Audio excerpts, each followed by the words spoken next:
कुडाळमध्ये मुंबई गोवा महामार्गाच्या चौपदरीकरण भूमिपूजनाच्या कार्यक्रमाच्या निमित्तानं शिवसेना पक्षप्रमुख उद्धव ठाकरे आणि काँग्रेस नेते नारायण राणे एकाच मंचावर आले। कार्यक्रमाच्या सुरुवातीला राणेंनी आपल्या भाषणात उद्धव ठाकरेंच्या नावाचा उल्लेख केला। तसंच विकास कामांमध्ये पक्षीय राजकारण आणायला नको असंही त्यांनी आवर्जून नमूद केलं। तर उद्धव ठाकरे यांनीही माझे पूर्वीचे सहकारी नारायण राणे असा उल्लेख केला। दरम्यान या कार्यक्रमाच्या ठिकाणी राणेंची एंट्री होताच राणे समर्थक आणि शिवसैनिकांमध्ये जोरदार घोषणायुद्ध बघायला मिळालं। स्थानिक काँग्रेस पदाधिकारी दत्ता सामंत, सतीश सावंत, राकेश परब, रणजित देसाई यांना पोलिसांनी कार्यक्रमस्थळी प्रवेश नाकारला। त्यावरून या नेत्यांनी पोलिसांची हुज्जत घातली। सर्व पक्षांचे जिल्हाध्यक्ष व्यासपीठावर असताना काँग्रेस जिल्हाध्यक्षालाही स्थान मिळावं अशी मागणी हे नेते करत होते। त्यावर हे आयोजकांचं काम असल्याचं सांगत पोलिसांनी सावंत यांना ताब्यात घेतलं। राष्ट्रवादी काँग्रेसचे अध्यक्ष शरद पवार यांनी दिल्लीत घेतलेल्या बैठकीत पक्षातल्या प्रमुख नेत्यांना मध्यावधी निवडणुकांना तयार राहण्याच्या सूचना दिल्या। ऑगस्ट महिन्यात राष्ट्रवादी काँग्रेसची बैठक होणार पवारांनी नेत्यांना दिल्या आहेत। तसंच काँग्रेससोबत आघाडी करून निवडणूक लढवण्याची तयारीही या बैठकीतल्या चर्चेत दाखवण्यात आली। राष्ट्रपतीपदाच्या निवडणुकीसंदर्भात राष्ट्रवादी काँग्रेसची 16 जुलैला स्वतंत्र बैठक घेण्यात येणार आहे।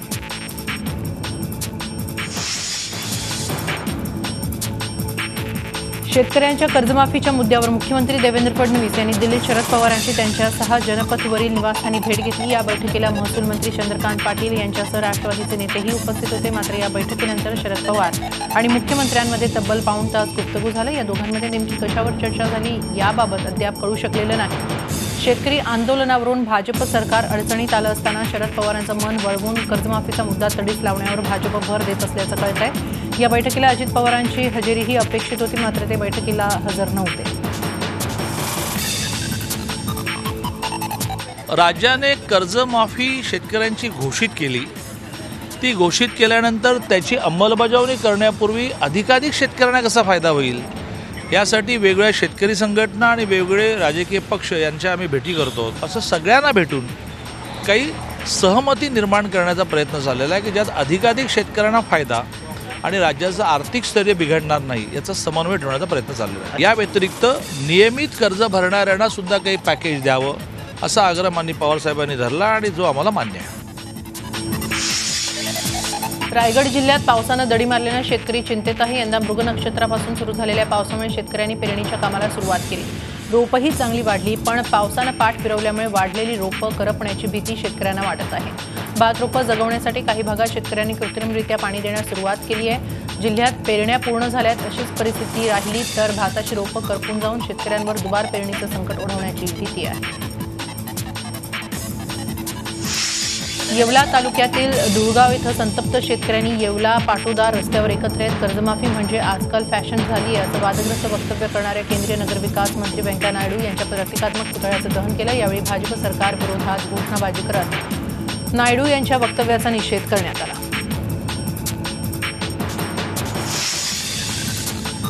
आशिया खंडातील क्रमांक 1 ची कांद्याची बाजारपेठ म्हणून नाशिक जिल्ह्यातील लासलगाव कृषी उत्पन्न बाजार समिती प्रसिद्ध आहे। कांद्याच्या पडलेल्या दरात मात्र सुधारणा होताना दिसत नाही। यंदाच्या कांदा हंगामातील सर्वात कमी दराची आज इथं नोंद झाली। कांद्याला चक्क ₹1.25 किलोचा दर मिळाला, त्यामुळे कांदा उत्पादक शेतकरी हवालदिल झाला।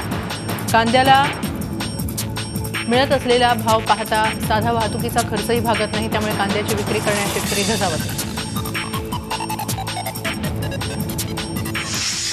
देशाची सेवा बजावत असताना कोल्हापूर जिल्ह्यातील गोगवे गावचा वीर जवान सावंत बाळकू माने हा शहीद झालाय। शहीद सावंत माने याचं पार्थिव शनिवारी सकाळी त्यांच्या मूळ गावी आणण्यात येणार आहे। अवघ्या 24 वर्षांचा सावंत माने हा पाकिस्तानी सैन्याशी लढताना शहीद झाल्यामुळे गोगवे गावात संतापाची लाट उसळली। संतप्त ग्रामस्थांनी पाकिस्तानचा झेंडा जाळून निषेध नोंदवला।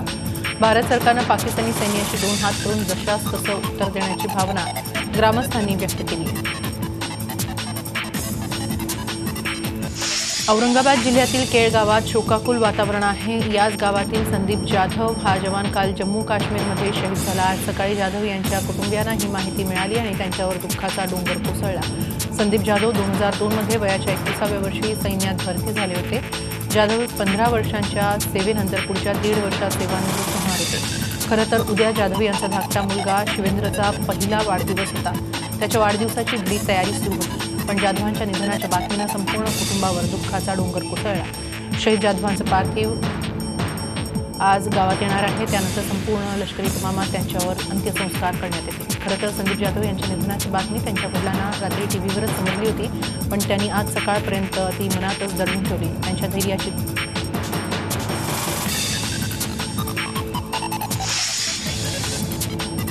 गडचिरोली जिल्ह्यातील वडसा शहरात सकाळी एका आत्महत्येनं हादरला. आरमोरी विधानसभेचे आमदार कृष्णा गजबे यांच्या अंगरक्षकानं स्वतःच्या सर्व्हिस रायफलनं गोळी झाडून घेत आत्महत्या केली. भास्कर चौखे असं या पोलीस अंगरक्षकाचं नाव असल्याचं समजतंय. चौखे आमदारांच्या जनसंपर्क कार्यालयात निवासासाठी होता. घरगुती वादातून त्यानं हे पाऊल उचलल्याचं बोललं जात आहे. वडसा पोलिसांनी या प्रकरणी तपास सुरू केला असून मृतदेह शवविच्छेदनासाठी गडचिरोली जिल्हा रुग्णालयात रवाना करण्यात आला. गेल्या काही दिवसांपासून शहरवासियांच्या नाकी नऊ आणणाऱ्या एका अट्टल मंगळसूत्र चोरट्यास अटक करण्यात पोलिसांना यश आलंय. ही कारवाई वडगाव रोड पोलिसांच्या पथकानं केली.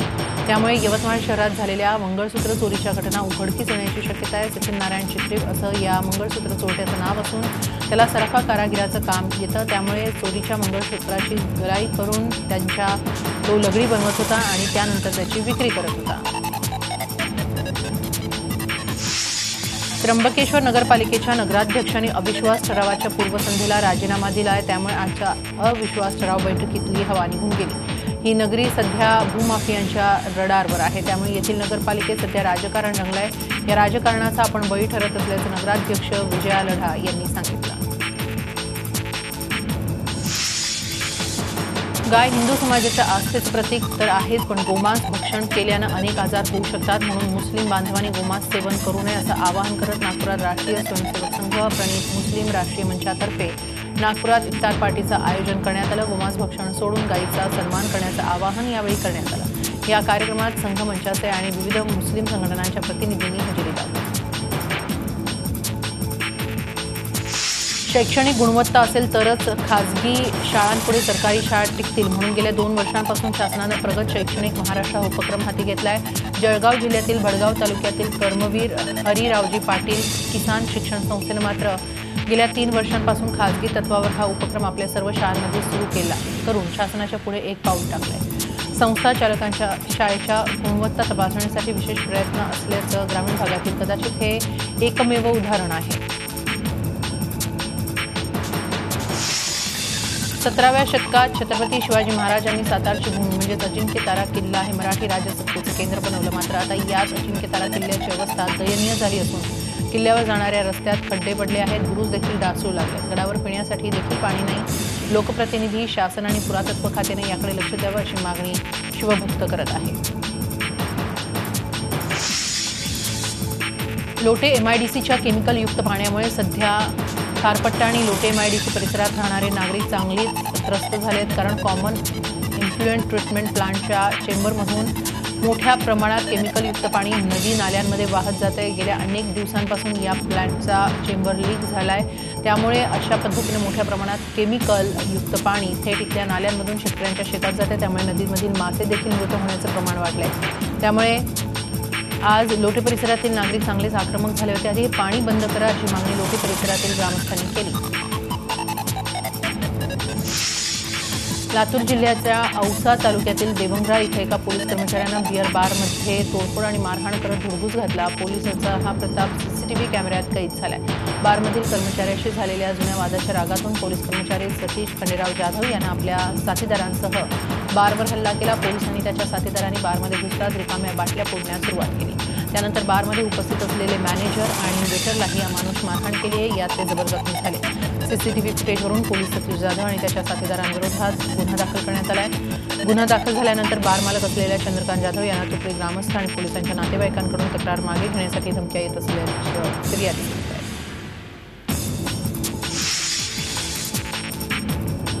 मुंबई गोवा महामार्गावर दुपारी एक मोठा वटवृक्ष कोसळला. त्यामुळे लोहारेजवळ दोन्ही बाजूची वाहतूक काही काळ ठप्प झाली होती. महाड पोलादपूर बाजूला वाहनांच्या रांगा लागल्या होत्या. संध्याकाळी हा वटवृक्ष बाजूला काढण्यात आल्यानंतर वाहतूक पूर्वपदावर आली आहे.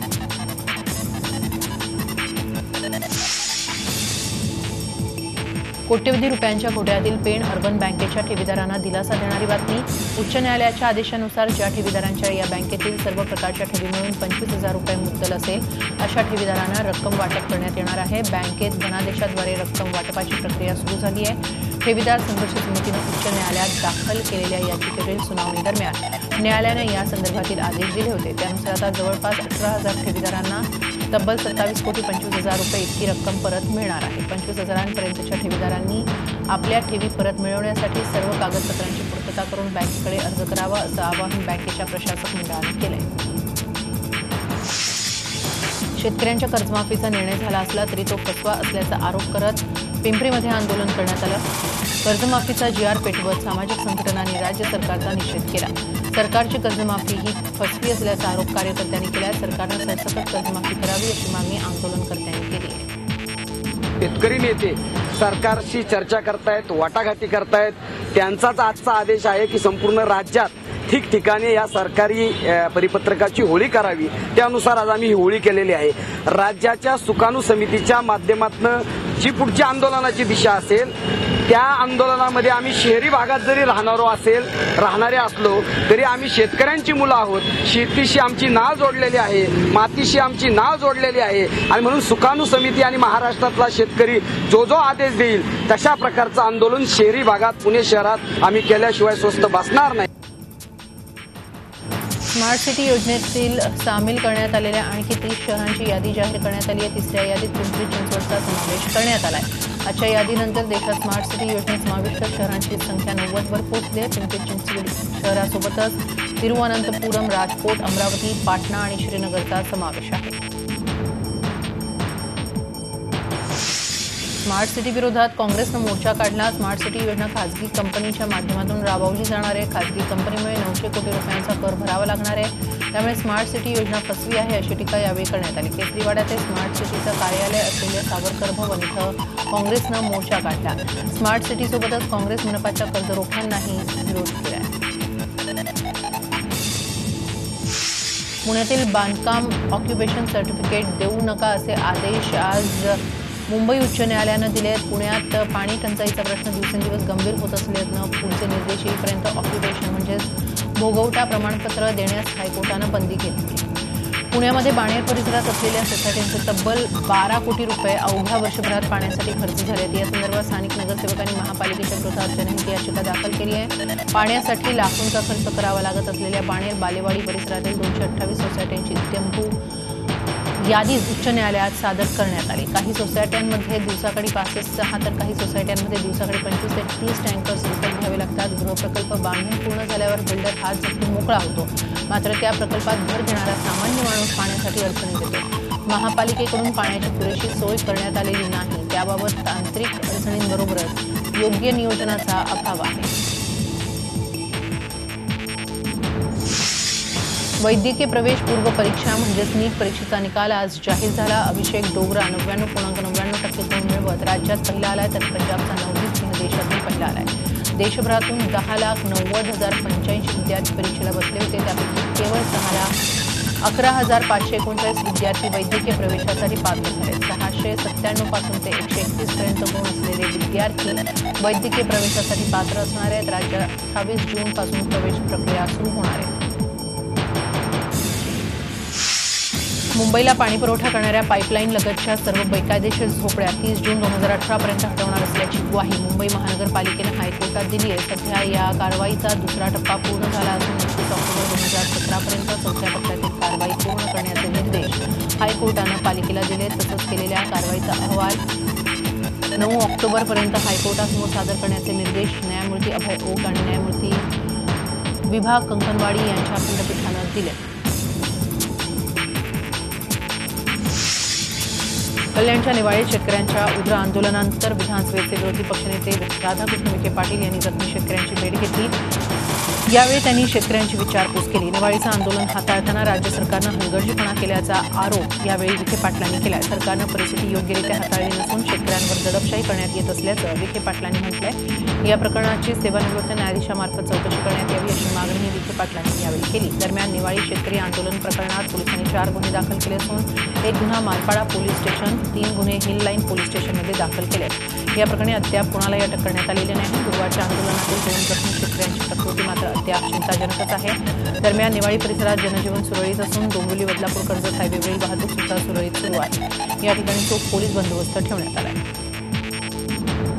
तुमच्या जमिनीच्या मालकी आता कोणी नाकारले नाहीच आहे ना. आता अचानक तुम्हाला त्या संरक्षण विभागाला त्या जमिनीची जी आवश्यकता वाटते, राष्ट्रीय हिताकरता पाहिजे असेल, राष्ट्रीय हिताकरता त्याची आवश्यकता असेल तर आमचा विरोध नाही ना.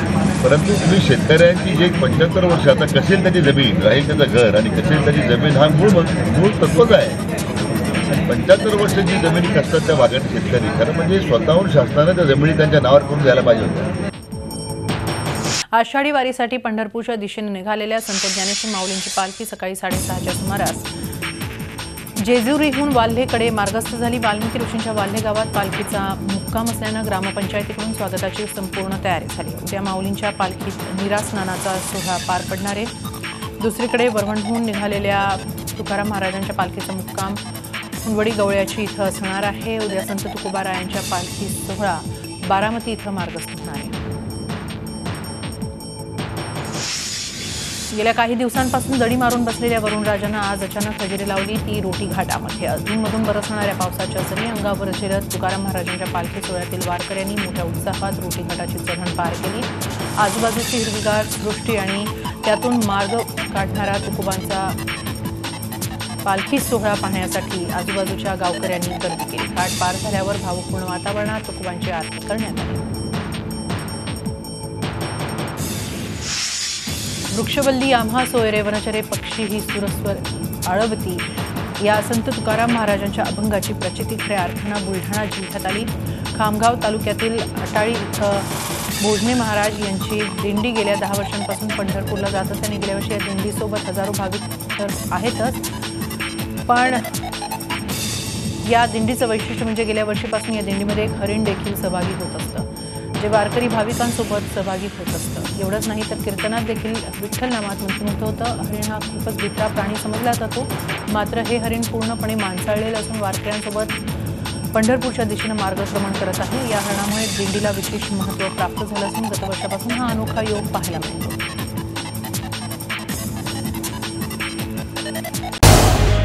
झी 24 तास रहा एक पाऊल पुढे.